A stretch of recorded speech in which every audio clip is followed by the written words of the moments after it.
I am Empress of the 7th Galaxy. Bow before me. Sorry, I just don't see that happening. The ship came down like a falling star. No warning, no signal, no diplomatic message transmitted through any known frequency. It simply appeared above the city of Chicago at 3:37 in the morning, a vessel the size of a small mountain, hovering in perfect silence above Lake Michigan, its surface shifting between colors that human eyes had no names for. By sunrise, every government on Earth knew. By noon, every person on Earth was watching. Marcus Webb was eating a gas station sandwich when it happened. He was sitting in his beat-up 2019 Ford pickup, parked outside a rest stop on Interstate 90 in Indiana, 43 years old, wearing jeans with a hole in the left knee and a jacket that had seen better decades. He was driving back from a job that had ended badly, construction foreman on a bridge project that had run out of funding. Again. His phone buzzed, then buzzed again. Then his radio cut to emergency broadcast. He looked up through the windshield at the pale morning sky and saw something in the distance, a shape too massive, too wrong, too impossible to be anything natural. He took another bite of his sandwich. "Huh," he said. That was Marcus Webb's first reaction to first contact with an alien civilization. He finished the sandwich, started the truck, and drove toward Chicago. The Varric had been watching Earth for 11 years. That was what they called themselves, the Varric, a civilization that had been traveling the stars for 4,000 years before humans had invented the wheel. They had mapped over 40 inhabited worlds. They had encountered 23 sentient species. They had conquered, absorbed, or befriended each one according to a precise formula developed over centuries of diplomatic and military experience.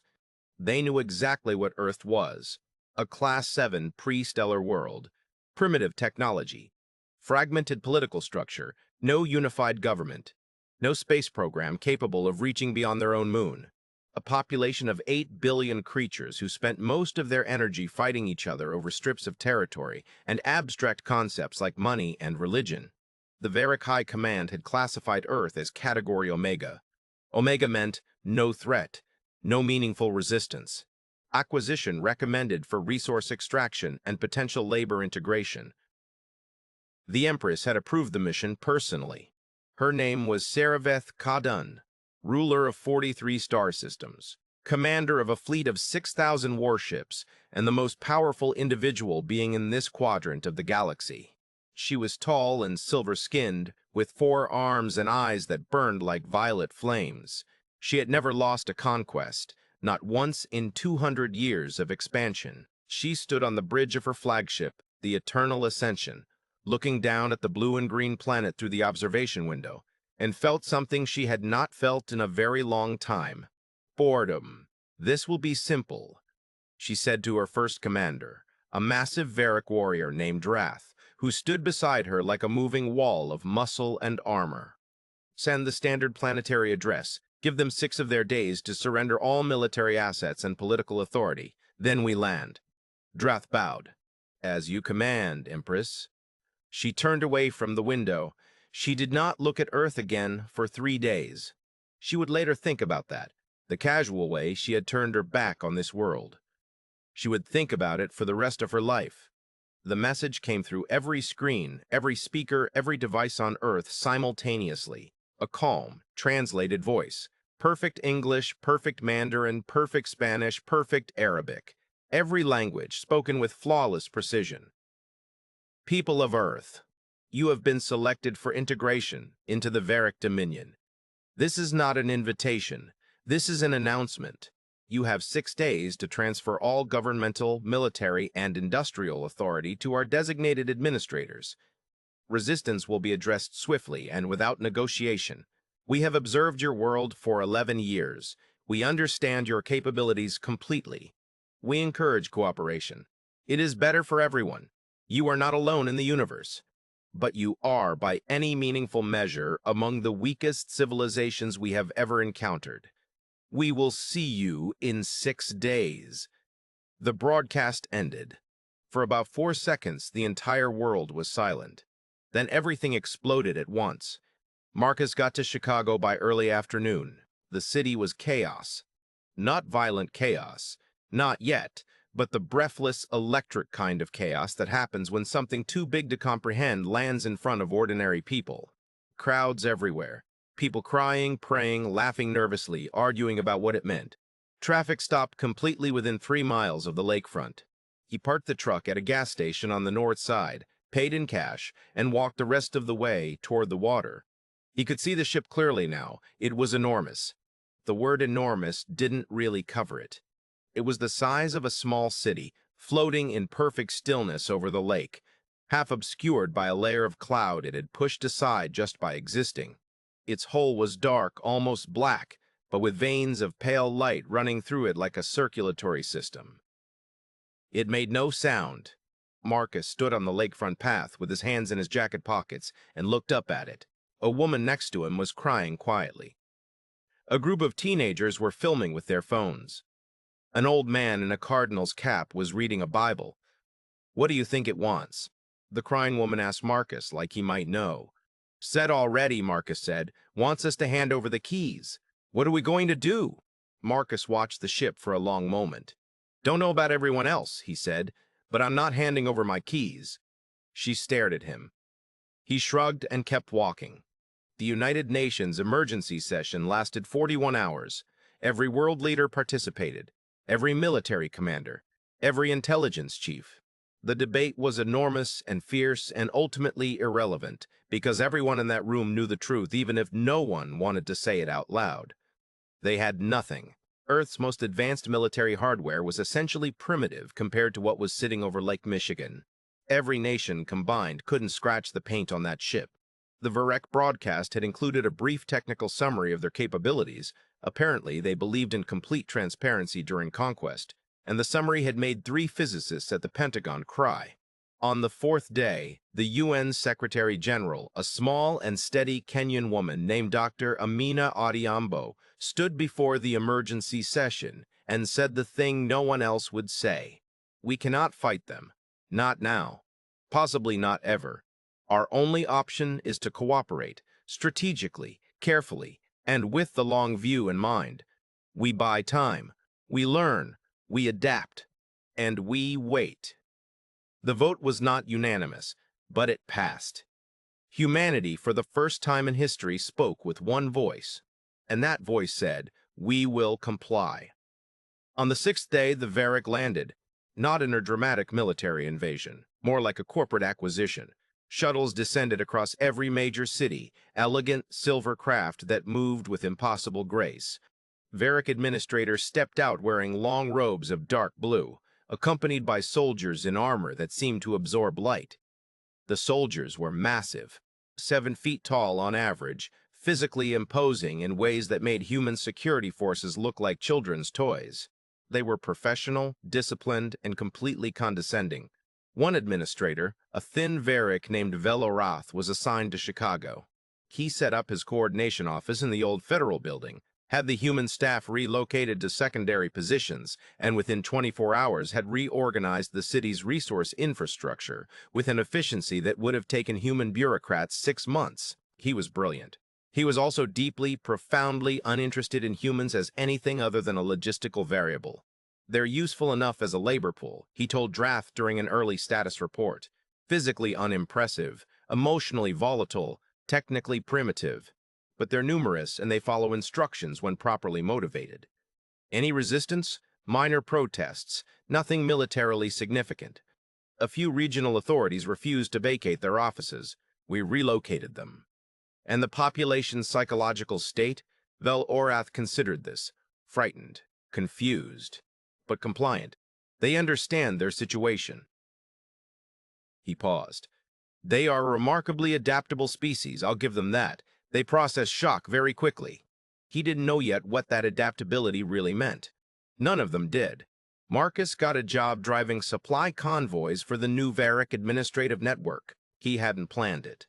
He'd gone back to Indiana, tried to figure out what to do, and within a week had been assigned, not asked, assigned to a logistics coordinator role because his file showed he had a commercial driver's license and 10 years of construction management experience.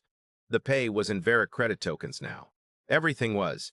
He drove 6 days a week, hauling equipment and supplies between distribution points across the Midwest. His co-driver was a young woman from Milwaukee named Priya Nair, 26, sharp as a blade, with a mechanical engineering degree she'd been using to fix other people's trucks before the occupation. Now she was using it to quietly study every piece of Varric equipment she could get close to. "You're not actually just driving," Marcus said to her one afternoon, 3 weeks in. She looked at him sideways. "Neither are you." He smiled. "What are you seeing?" he asked. "Their vehicles have a shared power network," she said, keeping her voice low. "Like a wireless grid, every vehicle draws from it. Efficient as hell, but it means they're all connected." She paused. "It also means if you disrupt the grid in the right way, they all go dark simultaneously." Marcus was quiet for a moment. "How do you disrupt it?" "I don't know yet." She looked out the window at a Varric checkpoint they were passing through. The soldiers barely glanced at the truck. "But I'm working on it." This was happening everywhere.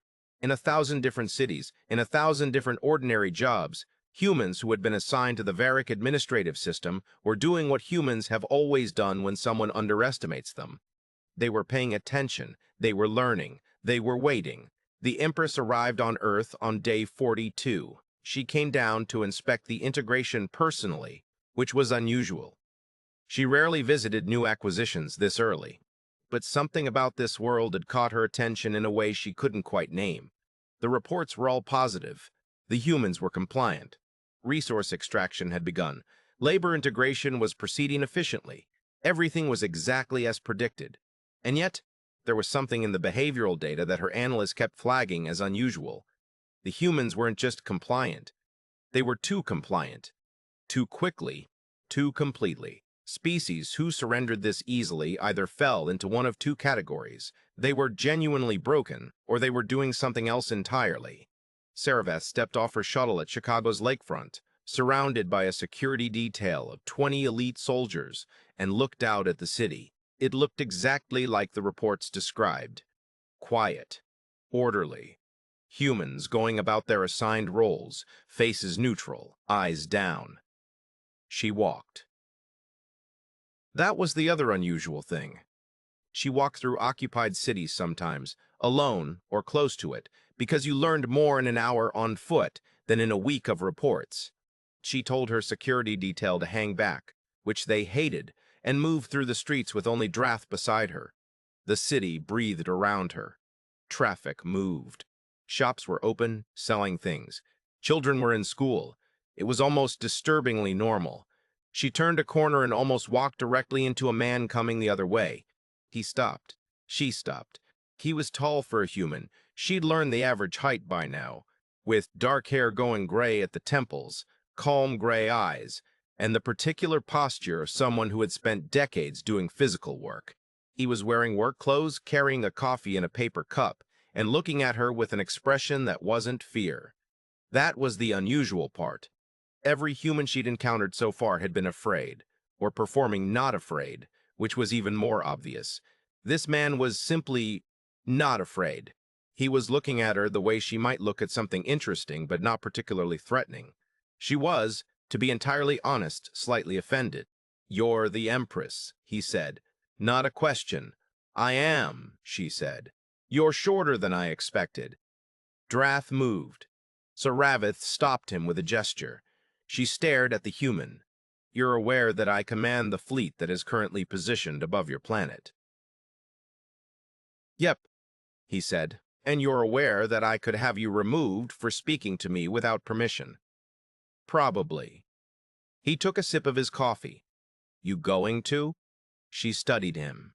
In 200 years of conquest, no occupied civilian had ever spoken to her this way. Not because they lacked the spirit, occasionally they did, but the fear was always there underneath, a visible trembling in the voice or the hands. This man had no trembling. "What is your name?" she asked. "Marcus Webb." "And what do you do, Marcus Webb?" "Drive trucks for your supply network," he said. "You've got a decent logistics system, by the way. Few inefficiencies in the Midwest distribution chain, but nothing critical." She blinked her violet eyes. "You're critiquing our supply logistics." Just making conversation. You're making conversation with the ruler of 40 free star systems. Someone's got to, he said. Everyone else is scared. The silence stretched between them. She should have walked away. She should have had Drath note his identification and move on. Instead, she said, "Walk with me." They walked for 2 hours. Drath followed at a furious distance, hand on his weapon, watching with increasing horror as the Empress of the Varic Dominion walked through a human city having what appeared to be a genuine conversation with a truck driver. Marcus told her about the bridge project, about the funding cuts, about driving through the night when the ships appeared. She asked questions, real questions, not the polite dismissal variety, about how human logistics networks functioned, about how labor was organized before the occupation, about what ordinary humans actually did every day. She told him almost nothing about herself, but she asked. That was the thing Marcus noticed. She was one of the great powers of the galaxy, and she was asking questions. Not performing interest, actually curious. "Why did you land?" he asked at one point. "To acquire your world's resources and integrate your population. That's the official answer." She looked at him. "Why did you actually land?" he said. "You got 43 systems. What does one more do for you?" The silence that followed was long enough that he thought he'd finally gone too far. "There are species on the frontier," she said at last. "Aggressive ones. Expanding ones. The Dominion security depends on controlling buffer territories. Earth's a buffer. Earth is ideally positioned. So we're a wall," Marcus said. "You're putting us between you and something worse." She didn't confirm it, but she didn't deny it. "What's out there?" he asked. "Nothing you need to concern yourself with. We're the wall. I think we need to concern ourselves with it." She stopped walking. They were standing at the edge of Millennium Park, the famous silver bean sculpture behind them, the lake beyond that, and above the lake, the distant dark shape of the eternal ascension. She looked at him for a long time. "You're a very unusual human," she said. "I'm a very usual human," he said. "You just haven't met many of us yet." She came back the next day, and the day after that. It was completely inappropriate by every standard of Varic protocol, and Drath said so loudly, repeatedly, in private briefings that Serabith let him have because she knew he needed somewhere to put the frustration. "He's a civilian labor unit," Drath said. "A Category Omega asset. The interaction is beneath your station, Empress." "He's interesting," she said. "He's irrelevant. Those aren't mutually exclusive." She set down her reports. "He also knows things, Drath, things the official assessments miss. He tells me about human psychology, about how the networks actually function versus how they appear to function. He's useful." Drath was quiet for a moment. "Is he?" he said carefully. "Don't," she said. He bowed and left the room. She sat alone for a while, looking at the night sky beyond her windows. The Chicago skyline glittered below her command vessel. The lake was black and still. She thought about what Marcus had said on the second day, when she'd asked him what he thought about the occupation. He'd been quiet for a long time. Then he'd said, "I think you made a mistake, not taking the planet the way you did it. You came in fast, you made it look easy, and now your people think it was easy. That's dangerous." "Why?" she'd asked. "Because we've been here 3 million years, he said.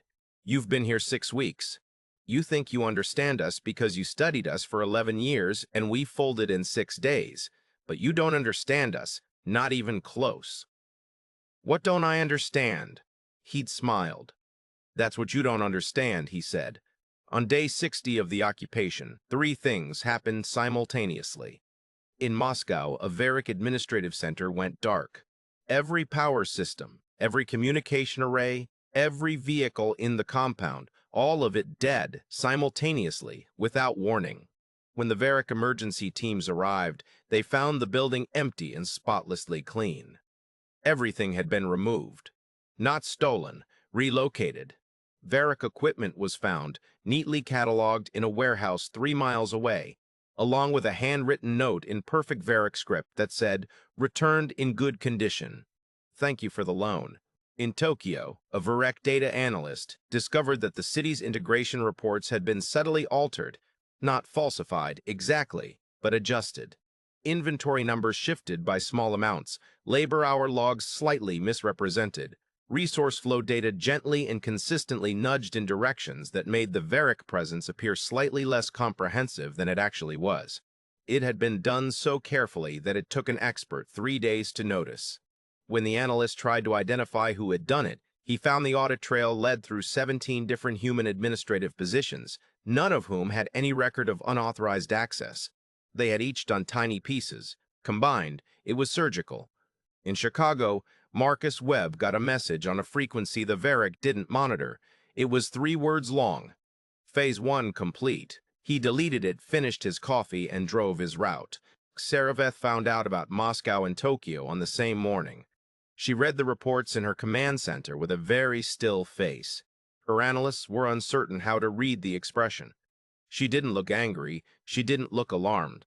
She looked like someone who had just heard a piece of music they had been expecting. She called for Marcus. He arrived without escort. She'd stopped requiring that, and stood in the middle of her command center with his hands in his pockets, looking around at the alien technology with calm curiosity. "Moscow," she said. "Yeah," he said. "Tokyo. Heard about that." She looked at him. "Heard about that." She looked at him. "You know who did this?" "No," he said. "Not specifically. But you knew it would happen." He met her gaze. "I knew people were paying attention. I knew they were learning. I knew they'd start doing things." He paused. "You told me Earth was a wall against something worse. Those people in Moscow and Tokyo, they heard the same message everyone else heard. They're not fighting you. They're training." "Training for what?" "Whatever's coming," he said. "The thing you won't tell me about." Silence. "You should have asked us," he said quietly, "instead of telling us. You came in with a fleet and a deadline and expected us to just fold. And we did because we're not stupid, and because we knew we couldn't fight you then. But fold isn't the same as break, and it's not the same as stop." Saraveth stood up from her command chair. She was taller than him, four-armed with those burning violet eyes that had made entire civilizations kneel. She walked toward him until she was close enough that the heat from her form was visible in the air between them. "You're telling me," she said slowly, "that this is coordinated." "I'm telling you that humans coordinate naturally," he said, "without being told to, without a central command. You can disrupt our governments, our militaries, our institutions. But you can't disrupt the fact that 8 billion people who feel threatened will figure out how to work together without anyone giving them orders. That's not how species work," she said. "It's how we work." She stared at him. "Show me," she said. He took her underground, literally. There was a section of the old Chicago transit tunnels that the Varric hadn't bothered mapping thoroughly because they'd scanned the surface infrastructure and assessed it as irrelevant. The tunnels were old, some dating back to the 19th century, a labyrinthine network that the city itself had mostly forgotten. They weren't forgotten now. Saraveth walked through the tunnels with Marcus and 2 of her personal guard. She'd left Wrath behind, which had resulted in the most explosive argument of their long professional relationship. And what she found in those tunnels was not what she expected. It wasn't a military base. It wasn't a weapons cache. It wasn't anything her analysts had modeled for a primitive species in the early stages of occupation. It was a workshop, people working. Dozens of them, maybe more, in connecting tunnels, quiet and focused under work lights. People with engineering backgrounds, chemistry backgrounds, mathematics backgrounds. People sharing information on paper, because it couldn't be intercepted electronically. Building things, testing things, taking apart pieces of Varric equipment that had been borrowed and returned and borrowed again. Studying them, reverse engineering them, writing down what they learned in notebooks. They stopped when she entered. Every face turned. She waited for fear. She got something else, not hostility, not aggression, just assessment. They were looking at her the same way they were looking at the equipment, with careful, professional interest. A woman stepped forward. She was young, mid-20s, with dark eyes behind safety glasses pushed up on her forehead. She looked at Marcus. "This her?" she said. "This is her," Marcus said. The young woman turned to Sarabeth. Priya Nair. I used to fix trucks. Now I'm working on your power grid. Trying to disable it? Sarabeth asked. Trying to understand it, Priya said. There's a difference. She paused. Although we could probably disable it by now if we wanted to. Why don't you? Priya looked at Marcus. He nodded slightly. Because you're not the enemy, Priya said. The thing behind you. Whatever it is you're not telling us about, that's what we're worried about. Sarabeth was quiet for a very long time. Then she said, You knew. We guessed, Marcus said. 11 years of observation, and you land 6 weeks after we made first contact with another species. Not the Varric. Something else, in a different part of the sky. Our radio telescopes picked it up. Not your signal. Something older. The Keth, Sarabeth said.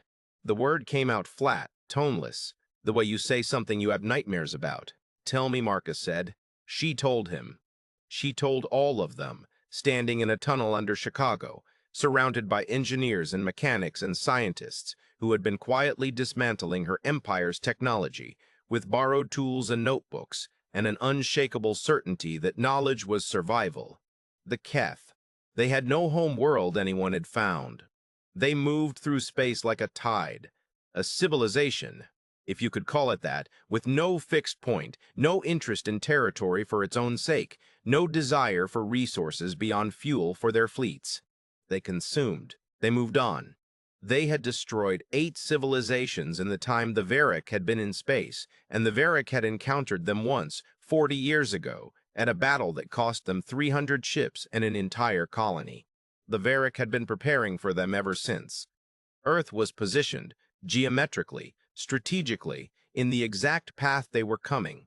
How long? Marcus asked. Current projections, Sarabeth said. 6 months, perhaps 8. 6 months, Priya said. She wasn't speaking to anyone in particular. Her brain was already somewhere else. And your fleet can't stop them alone. We stopped them before, Sarabeth said stiffly. You pushed them back 40 years ago. They're coming again. Priya looked up. Which means what you did before wasn't enough.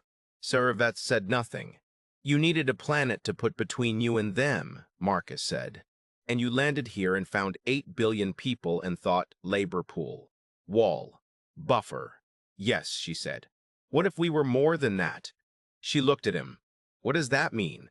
It means you spent 11 years watching us fight each other, he said. Our wars, our weapons. You saw how we fought each other, and you decided we weren't a threat. He paused. But you didn't look at what we learned from those wars.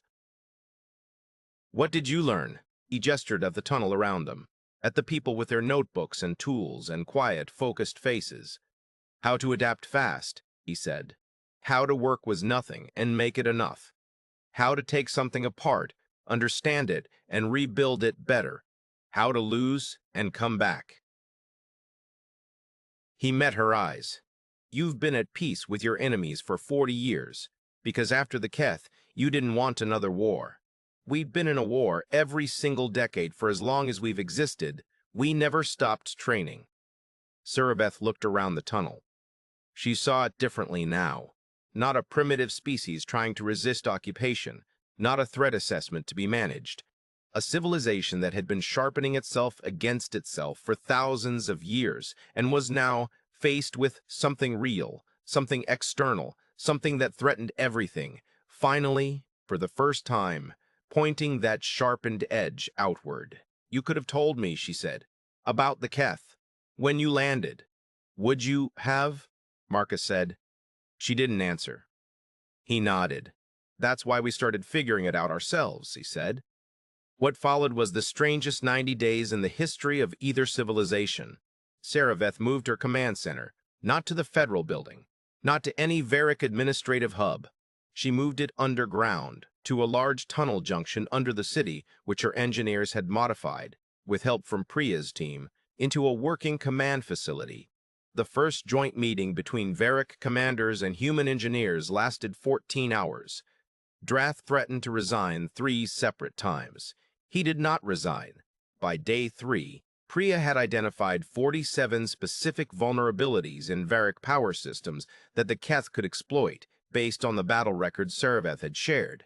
By day 5, she had preliminary solutions for 31 of them, with 4 humans helping who had never worked on alien technology before in their lives and had learned everything they knew in the past 90 days from borrowed equipment and handwritten notes.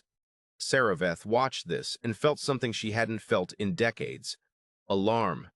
Not at the humans. At herself. "I almost missed this," she said to Marcus on the 4th night, sitting in the tunnel command center with a Varric tactical display glowing between them and the sound of engineers working somewhere nearby. "I classified your world as Category Omega, no threat, useful labor pool." She paused.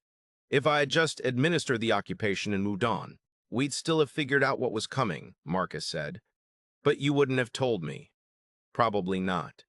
He was honest about it. "We don't trust you yet." "But here you are," she said. "Here we are," he said, "because the cats don't care about whether we trust each other. And because you actually listened when I talked, which is more than I expected." "I always listen," she said, slightly defensive. "No," he said. "You didn't used to. You listened to reports. You listened to assessments. You didn't listen to the thing that was actually talking." He looked at her. "When did you last have a conversation with an occupied civilian before me?" She thought about it. "I'm not certain I ever have," she said. "That's the problem," he said. On day 93 of the occupation, the Keth appeared. They came out of faster-than-light transit in a wave of distortion that lit up every sensor array across the solar system. Not 6 months away, not 8 months. They were there now, dropping out of warp in a line that stretched across 100,000 kilometers of space beyond Mars. Saravath was in the tunnel command center when the alert came.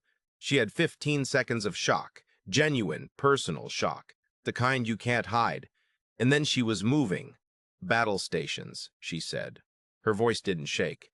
"Full fleet deployment, human liaison teams to their assigned positions." She looked at Priya. "Your modifications to the grid?" "Ready," Priya said.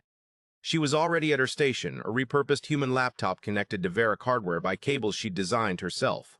All 47 vulnerabilities patched. "And the new thing," Marcus said. Priya smiled. It was a small, sharp smile. "And the new thing." Saravath looked at him. "What new thing?" "We didn't just fix your vulnerabilities," he said. "We found some in the Keth systems, from your battle records. Their ships run on a resonance principle. They use a shared frequency to coordinate fleet movements, keeps them perfectly synchronized. We know this. We've never been able to exploit it." "You didn't have Priya," he said simply. Priya held up a small device. It looked like nothing. A small black rectangle the size of a deck of cards. "If we can get this signal into the right frequency range and bounce it off the Keth fleet lead ship, it creates a cascading resonance disruption. Like feedback through a speaker, it'll desynchronize their entire formation." "How long?" Saravath demanded. "Maybe 30 seconds of chaos before they compensate." 30 seconds in a fleet engagement is significant, Drath said from his station. He sounded like it hurt him to admit it. "It's everything," Saravath said. She looked at Priya. "Can you transmit it from here?" "No," Priya said. "Someone has to be close. Within 50,000 kilometers of the lead Keth vessel." Silence. "How close," Marcus said, "is your fastest ship?" What happened next is hard to describe in clean, neat terms, because it happened simultaneously across 100 fronts. The Varric fleet engaged the Keth 18 minutes after first contact, in a battle that stretched from the asteroid belt to just inside Mars's orbit. 6,000 Varric ships against a Keth tide of perhaps 4,000. But the Keth were faster, more aggressive, and completely without fear of casualties. They didn't care how many ships they lost. They never had. The Varric were losing, not catastrophically, not immediately, but losing slowly and then faster in the cold mathematics of ships destroyed versus ships remaining. Saravath watched the tactical display and calculated and found the numbers didn't work. They hadn't worked 40 years ago either. They just pushed the problem forward. "Priya," she said. "I know," Priya said. She was already standing up. "I need a ship. You don't know how to fly a Varric ship. I don't need to fly it. I need someone to fly it and me to operate the device. She looked at Marcus. I'm not a pilot, he said. I know. She picked up the device, but Drath is. Everyone in the room looked at Drath. Drath looked at the ceiling for a long moment. He looked like a man doing calculations he didn't want to do. The lead Keth vessel, he said. The big one at the center, Priya said. Yes. That is, he said carefully, not a survivable approach vector. Probably not, she agreed. Another silence. I will need, Drath said finally, a much better reason than probably. How about definitely not survivable if we lose this battle, Marcus said. Drath looked at him, then at the tactical display. Then he stood up. I will need my command fighter, he said. And whoever else is coming, say your goodbyes now because I am leaving in 3 minutes. The command fighter launched from the Eternal Ascension, running dark. No transponders, no active systems, coasting on passive momentum through the battle debris. Drath flew it like he'd been born in it, which in a sense he had 40 years as a combat pilot, more battles than he could remember, the kind of skill that lives in the hands and stops going through the brain. Priya sat in the navigator's chair, which she'd reprogrammed in 2 minutes, using code she'd written in a Chicago tunnel. Marcus sat in the seat behind them, watching through the cockpit viewport as the battle raged around them on a scale that made his mind try to refuse what his eyes were seeing. Ships the size of buildings dying in silent explosions in the vacuum. Light everywhere. Weapons fire. Drive plumes. Explosions. A chaos of pure violence across a canvas of stars. How far? Priya said. 70,000 kilometers to the lead vessel, Drath said. We need 50. We need to survive the approach. Can you do it? He moved his hands across the controls. Ask me when we arrive. I'm asking now so I know whether to worry. Yes, he said, in a voice that meant yes, probably, mostly. I can do it. They went dark and ran for the center. Saravath watched the tactical display in the tunnel command center under Chicago. The battle was going badly. She'd lost 400 ships in the first 20 minutes, and the Keth were pushing through the outer engagement zone with a mindless, methodical ferocity that her modeling said would reach Earth's atmosphere in approximately 3 hours. She kept her voice steady. She gave orders. She moved assets, repositioned lines, bought seconds. And she watched the small white dot on her display that was Drath's fighter moving toward the center of the Keth formation.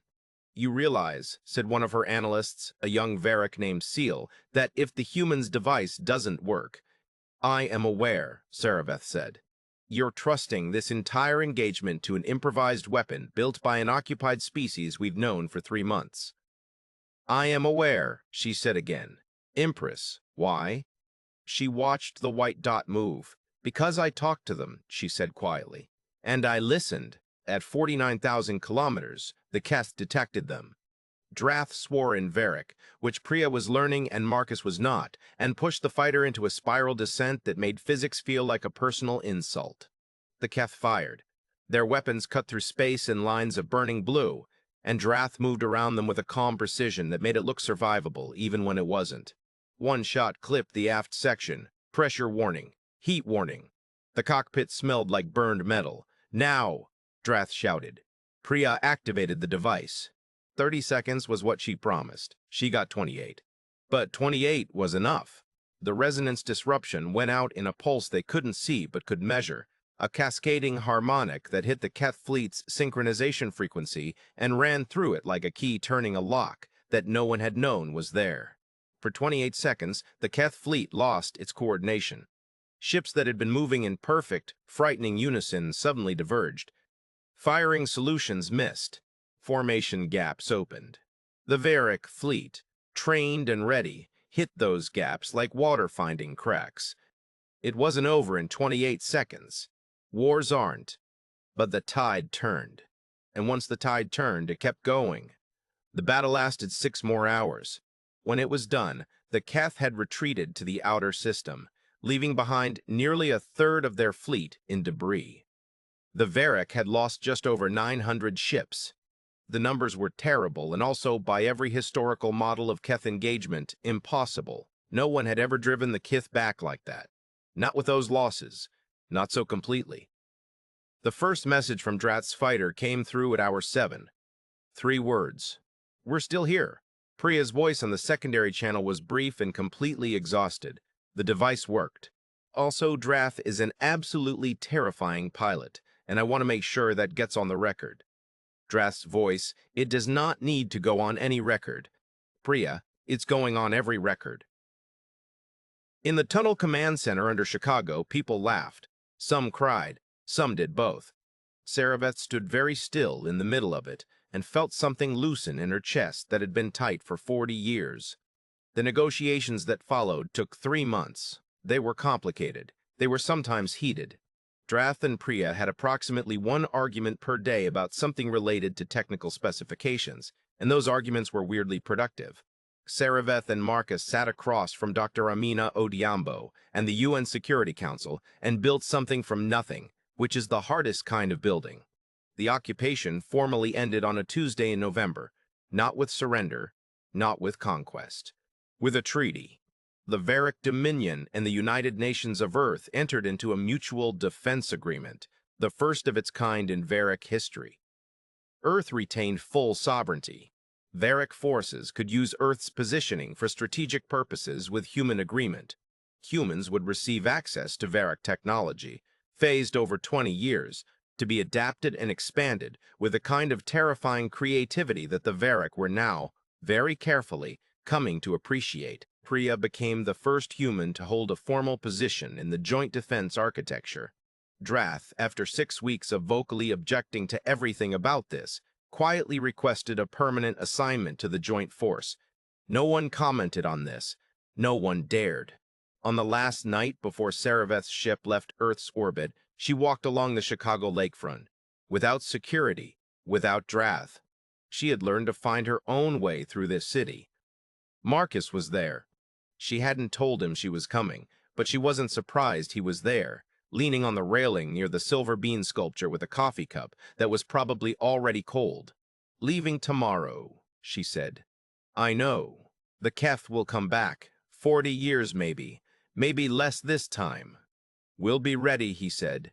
"You weren't ready for us." "We adapted," he said. 3 months. Imagine 40 years. She stood beside him and looked out at the lake.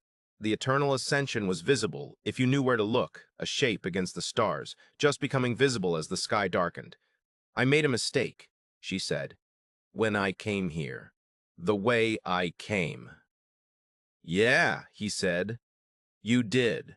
I should have asked. Would have saved us all a lot of trouble." She was quiet for a moment. "Will you come to the Dominion? There are things you should see, things that will matter when the Keth return." He looked at her. It was a real question. He knew that. "Who would I be?" he said. "Out there." "Exactly what you are here," she said. "Someone who asks the right questions." He was quiet for a long time. The lake was very still. The city hummed behind them. Above them, somewhere, the Joint Defense Network was already running its first coordinated patrol pattern. Virek ships and the 3 hastily upgraded human vessels that Priya had gotten operational in 2 months by working her team 20 hours a day. "Yeah," Marcus said at last. "Just that." "Yeah." She nodded. They stood in silence for a while longer, looking at the stars, which looked different now than they had 6 months ago. Not smaller, not more threatening. Different, more real. "You know what surprised me most about your people?" Saraveth said. "What? You were afraid," she said. "All of you. Every human I've ever spoken to. When I'm honest with them, when we actually talk, they're afraid. Of the occupation. Of the Keth. Of everything." She paused. "And yet none of you stopped." "That's not unusual," he said. "In 43 systems, it is." He looked at her. "Being afraid isn't the problem," he said. "Fear is fine. Fear tells you what's real. The question is what you do with it." He looked back at the water. "We built tunnels. We took apart your machines with borrowed tools and figured out how to fight something none of us had ever seen, using rules none of us had been taught, in 3 months." He paused. "That's not because we're special. That's because we were scared and we kept going anyway. Saravaith looked up at the stars. She thought about 40 years of building a buffer against the Keth, of looking for walls to hide behind, of conquering worlds for strategic depth, while the nightmare that had defined her reign sat at the edge of her empire and waited. She thought about what she'd found when she landed here. Not a wall, a weapon, and more than that, a people who had turned their own fear into fuel, who had looked at something bigger and more powerful than them, and started taking it apart to see how it worked, who had responded to occupation not with rage or despair, but with notebooks and patience, and an unshakable confidence that they would figure it out. There is an old Varick saying, she said, the first philosopher of our civilization. He said, the greatest error in war is to know your enemy's weakness and to believe that means you know your enemy. Good saying, Marcus said. I violated it with extraordinary thoroughness, she said. He laughed. A real one. She had come to recognize his real laughs from the polite ones. We'll be different by the time the Keth come back, he said. Whatever we are now, we'll be something else by then. Bigger, better armed, angrier maybe. He glanced at her. Is that what you wanted? No, she said. When I landed, I wanted a compliant labor pool and a strategic asset. And now? She was quiet for a moment. Now, she said, I think I found the only species in 43 systems that might actually frighten the Keth. He didn't say anything to that. He didn't need to. They stood there until the stars fully appeared, billions of them, the galaxies spread out above a city that had once been the capital of fear and had turned it into something else entirely. Purpose, preparation, the quiet, and absolute refusal to stop. Somewhere up there, the Keith were waiting, and somewhere up there, a joint human-Varick patrol was watching back. The galaxy had just gotten a lot more complicated. And Marcus Webb, truck driver, construction foreman, the man who ate a gas station sandwich while the world changed, raised his coffee cup at the stars. We'll be ready, he said. And for the first time in 40 years, Sarabeth believed it.